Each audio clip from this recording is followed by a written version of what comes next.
Libra, my air babies, positive vibes, motivation, inspiration, elevation, love, light, positive energy, goodwill, peace and healing, abundance and prosperity, all your way.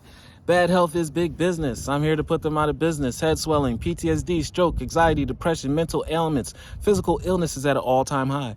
Plaguing us at the age of an all-time low. I'm here to heal that with my Fountain of Youth technique. But before that, please like, share, comment, and subscribe. This page has been a blessing to you. Your word, Libra, is belief. Believe in yourself. Believe in your intellect. Don't look to the left, right, your mentor, your favorite person, your favorite best friend, teacher, spiritual advisor. No, listen to yourself. Do you believe that you started on your journey for a reason? Do not second guess yourself. You're in the right place, right time, manifesting the right things. Even if the world says it's impossible, everything was impossible at one point until someone proved that it's possible. And right now you're about to prove to the entire world that things that you're working on is possible. I need you and the world needs you.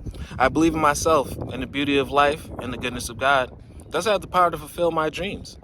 The will of the Almighty supports me. When you have the support, it's time to go full-fledged sprint. Keep on moving, because once you have the support of the Almighty, you already have victory. You just have to walk the walk. My life is showered with divine light, and my heart opens up to the power of the universe. Love one another. Be kind to one another. Love yourself, and I love you.